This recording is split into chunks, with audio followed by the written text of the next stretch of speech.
Son las 2 de la mañana. Tu teléfono vibra sobre la mesita de noche. La pantalla se ilumina en la oscuridad. Es un mensaje de alguien que te ignoró durante semanas. Semanas en las que tú esperaste, analizaste, te preguntaste qué hiciste mal. Y ahora, de repente, reaparece. Como si nada. Como si el tiempo no hubiera pasado. Y sin darte cuenta, ya perdiste el control. Ya estás pensando en esa persona. Ya estás construyendo respuestas en tu cabeza. Ya estás sintiendo algo que creías haber enterrado. Eso no fue coincidencia. Eso fue diseño. Bienvenido al documental que nadie quiere que veas. Hoy no vamos a hablar de autoayuda. No vamos a hablar de positividad ni de afirmaciones matutinas. Vamos a hablar de cómo funciona el mundo real, del juego invisible que se juega en cada conversación, en cada silencio, en cada mirada sostenida un segundo de más. Vamos a hablar del lenguaje que nadie te enseñó en la escuela, porque a quienes tienen el poder les conviene que nunca lo aprendas. Este es el Código Maquiavelo. Niccolò Machiavelli nació en Florencia en 1469. Fue diplomático, filósofo, escritor, y durante años observó algo que los demás fingían no ver, que el poder no opera según las reglas que se declaran en público. El poder opera según reglas completamente distintas, silenciosas, casi invisibles. En su obra más famosa, El Príncipe, escribió algo que escandalizó a Europa entera y que hoy, 5 siglos después, sigue siendo más relevante que nunca. Escribió que es mejor ser temido que amado, si no puede ser ambos. No porque el amor no tenga valor, sino porque el miedo es más confiable. El amor depende de la voluntad del otro. El miedo depende de la tuya. Pero Maquiavelo no estaba hablando solo de reyes y ejércitos. Estaba hablando de ti, de tu jefe, de tu pareja, de ese amigo que siempre aparece cuando necesita algo y desaparece cuando tú lo necesitas. Estaba hablando de las personas que comparten tu vida cotidiana y que, sin que tú lo sepas, llevan años jugando un juego que tú nunca decidiste jugar. Y hoy vas a aprender a reconocerlas. Hay 7 comportamientos, 7 señales, 7 patrones que, una vez que los ves, no puedes dejar de verlos. Y lo que hace que este conocimiento sea tan perturbador no es que sea oscuro, es que es absolutamente preciso. Empecemos desde el principio. La primera señal. La persona que desaparece estratégicamente. Imagina a alguien en tu vida. Puede ser una amistad, puede ser una relación romántica, puede ser un colega. Esa persona tiene un patrón curioso. Cuando todo va bien, cuando tú estás disponible, cuando le conviene, está presente. Pero en el momento en que tú necesitas algo, en el momento en que la dinámica podría cambiar a tu favor, desaparece. No de forma dramática, no con un conflicto claro, simplemente se vuelve escurridiza. Los mensajes tardan más en llegar. Los planes se cancelan con excusas razonables. Y tú, sin saber exactamente por qué, sientes que estás persiguiendo algo que retrocede cada vez que te acercas. Esto tiene un nombre en psicología moderna. Se llama refuerzo intermitente. Y es una de las herramientas de manipulación más poderosas que existe, no porque sea sofisticada, sino porque activa los mismos mecanismos neurológicos que el juego compulsivo. Cuando una recompensa es impredecible, el cerebro humano no se desconecta. Al contrario, se obsesiona. Aumenta la búsqueda. Intensifica el deseo. Lo que es difícil de obtener se vuelve automáticamente más valioso no porque lo sea, sino porque nuestra biología así lo interpreta. Los jugadores de casino lo saben. Los manipuladores también. La desaparición estratégica no es ausencia. Es una forma activa de presencia. Es el silencio como instrumento. Machiavelli lo entendió perfectamente cuando escribió que quien controla el tiempo, controla el resultado. La persona que siempre está disponible entrega el poder. La persona que aparece y desaparece según su conveniencia, retiene el control. Y aquí está la pregunta que debes hacerte. ¿Cuántas veces has ajustado tu comportamiento para no perder el acceso a alguien que no tiene problema en perderte a ti? La segunda señal. La persona que te hace sentir en deuda permanente.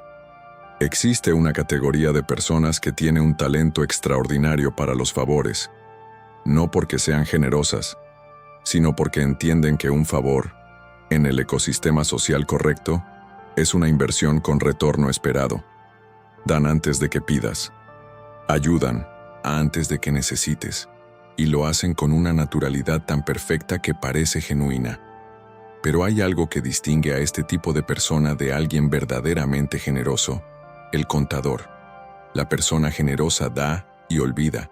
La persona manipuladora da y recuerda. Recuerda cada detalle. Guarda cada favor como una ficha que puede cobrar en el momento más oportuno. Robert Cialdini, uno de los psicólogos sociales más influyentes del siglo XX, documentó este fenómeno en su obra Influence. Lo llamó el principio de reciprocidad y demostró que los seres humanos tienen una predisposición biológica tan poderosa a devolver favores que pueden terminar devolviendo algo 10 veces más valioso que lo que recibieron, solo para eliminar la incomodidad de la deuda social. Los líderes que estudiaron a Maquiavelo lo aplican a escala masiva. Las corporaciones lo usan en marketing. Las personas manipuladoras lo usan en sus relaciones personales. La señal no es el favor. La señal es lo que viene después del favor. Observa si alguien que te ayudó alguna vez lo menciona en conversaciones futuras. Observa si hay una expectativa implícita. Observa si el favor vino acompañado de una historia de sacrificio personal. Observa si el agradecimiento que expresaste nunca pareció suficiente.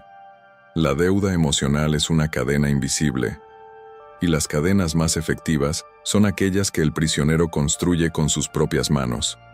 La tercera señal. La persona que nunca asume responsabilidad. Hay una danza que estas personas ejecutan con maestría. Se llama la danza del desplazamiento. Cuando algo sale mal, la narrativa siempre encuentra una forma de llegar a otro lugar, a las circunstancias, al destino, a las personas que los rodean, a ti. No necesariamente de forma agresiva, eso sería demasiado obvio. Lo hacen con sutileza, con una lógica aparentemente razonable, con una capacidad narrativa que les permite presentarse siempre como víctimas del contexto o como personas que hicieron lo mejor posible, dadas las circunstancias. Lo que nunca encontrarás en estas personas es una rendición de cuentas clara, limpia, sin condiciones. Nunca escucharás un «me equivoqué y asumo las consecuencias» sin un pero al final. El pero es la señal. El pero es donde vive la evasión. Esto importa más allá de la moral. Importa porque quien no asume responsabilidad no puede crecer. Quien no puede crecer se estanca.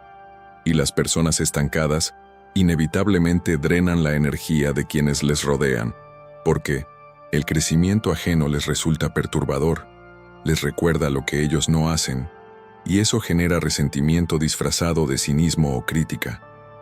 Carl Jung, el gran psicólogo suizo, tenía un concepto para esto.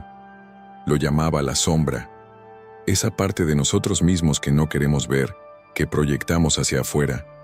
La persona que nunca se equivoca en su propia narrativa vive enteramente en la proyección, y todo lo que no puede aceptar de sí misma, te lo atribuye a ti. Antes de continuar, necesito decirte algo importante. Si mientras escuchas esto estás reconociendo patrones de personas en tu vida, o incluso reconociendo patrones en ti mismo, no estás solo.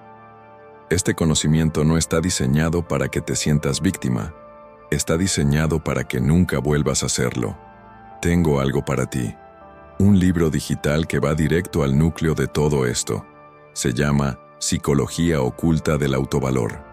Cómo dejar de ser manipulado y tomar el control de tu vida.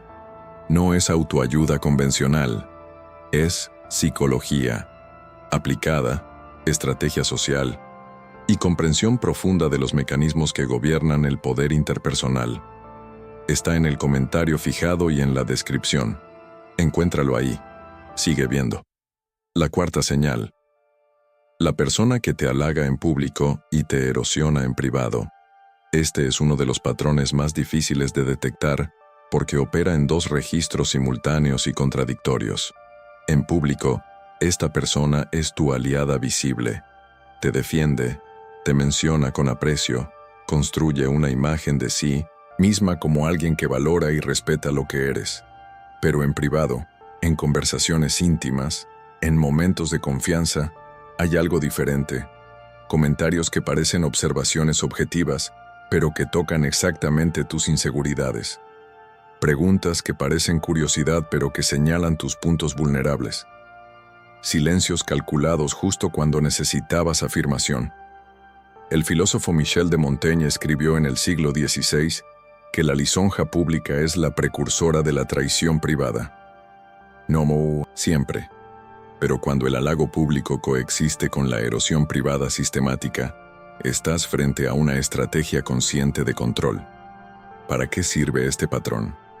Para mantenerte en un estado de ambigüedad, para que nunca estés completamente seguro de tu valor, para que sigas buscando la aprobación de quien la dosifica estratégicamente. Una persona que se siente completamente segura de su valor propio es inmune a la manipulación. Una persona que oscila entre el halago y la duda es moldeable. La industria publicitaria construyó un modelo de negocio entero sobre este principio. Primero te hace sentir insuficiente, luego te vende la solución. Las personas manipuladoras hacen exactamente lo mismo, pero el producto que te venden es su propia presencia. La quinta señal.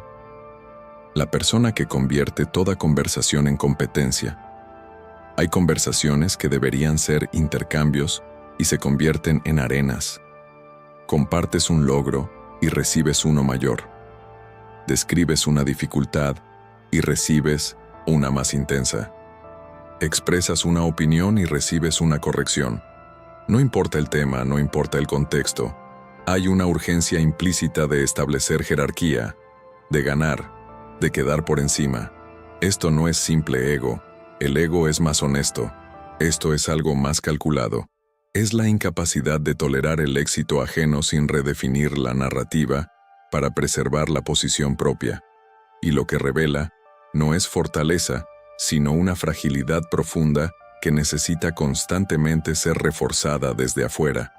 Adler, el psicólogo austríaco contemporáneo de Freud, tenía una teoría sobre esto. Llamaba al complejo de inferioridad no a la experiencia de sentirse inferior, sino a la necesidad compulsiva de demostrarse superior. La persona verdaderamente segura no necesita competir. La persona verdaderamente poderosa puede celebrar el poder ajeno porque no lo percibe como una amenaza. La señal es esta. Después de compartir algo importante contigo mismo con esa persona, ¿te sientes expandido o reducido? ¿Sientes que lo que trajiste fue recibido o que fue rápidamente superado? La sexta señal. La persona que usa tu vulnerabilidad como moneda. Este es el más traicionero, porque sucede después de un acto de confianza. Compartiste algo difícil, un miedo, una historia del pasado, una inseguridad que normalmente guardas. Y esa persona, en ese momento, pareció recibirlo con cuidado. Pero el tiempo reveló algo perturbador.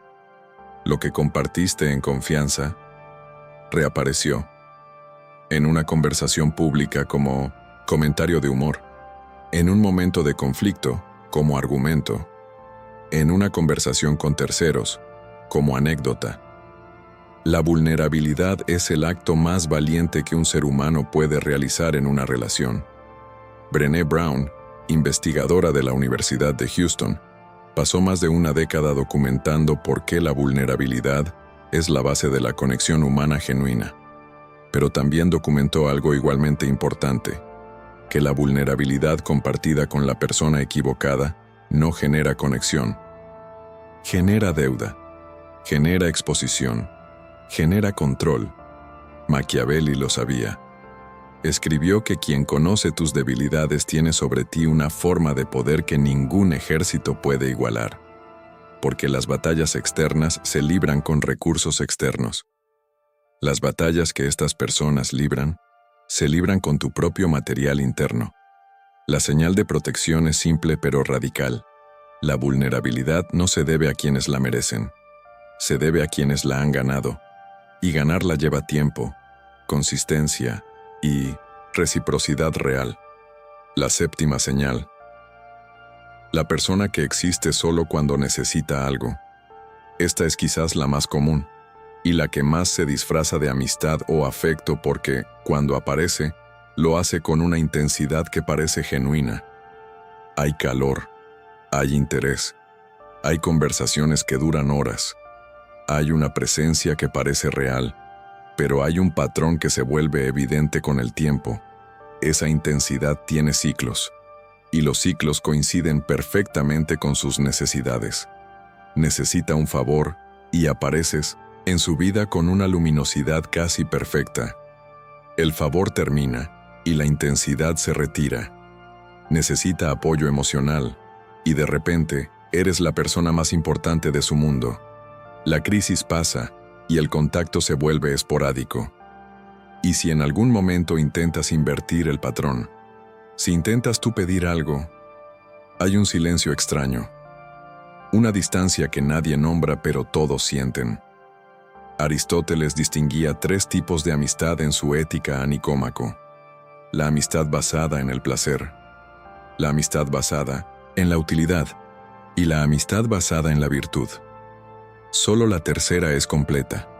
Solo la tercera sobrevive cuando el placer disminuye y la utilidad desaparece. Las 2 primeras son transacciones con nombre de relación.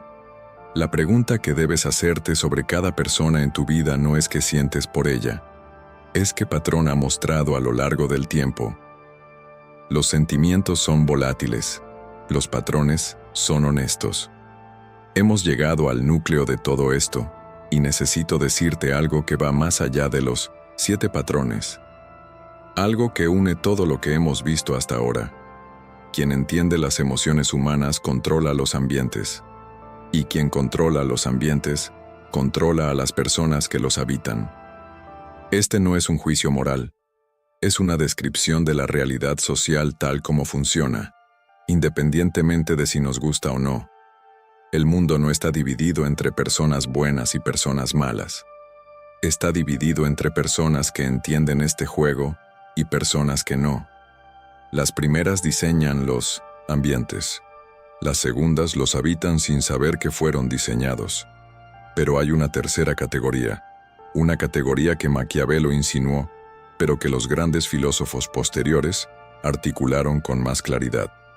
Son las personas que entienden el juego y deciden jugarlo con integridad. No desde la ingenuidad, que es fácilmente explotable, no desde el cinismo, que es simplemente el poder sin brújula moral, sino desde el conocimiento consciente, desde la capacidad de ver el tablero completo y moverse en él con claridad, con precisión y con un sentido profundo de quiénes son y qué no están dispuestas a negociar. Esas personas son las más difíciles de manipular y, paradójicamente, las más poderosas en cualquier ambiente social. ¿Por qué? Porque la manipulación opera en la oscuridad, en el espacio entre lo que existe y lo que el otro percibe. Cuando eliminas ese espacio, cuando ves con claridad lo que está pasando, la manipulación pierde su función. No porque el manipulador cambie, sino porque tú ya no eres el terreno fértil que necesita para operar. Antes del cierre, una última cosa. Lo que aprendiste hoy es el mapa, pero el mapa no es el territorio. Para transitar ese territorio, necesitas herramientas concretas, no solo reconocimiento intelectual. La psicología oculta del autovalor va exactamente ahí. Al lugar donde el conocimiento se convierte en práctica, donde dejas de ser reactivo y empiezas a ser estratégico, donde la autoestima deja de ser un concepto emocional y se convierte en una arquitectura interna que ninguna persona puede desmantelar desde afuera. Lo encuentras en el comentario fijado y en la descripción. Un solo clic. Y ese clic podría ser el inicio de la versión de ti que nadie vuelve a subestimar. Y ahora llegamos al final.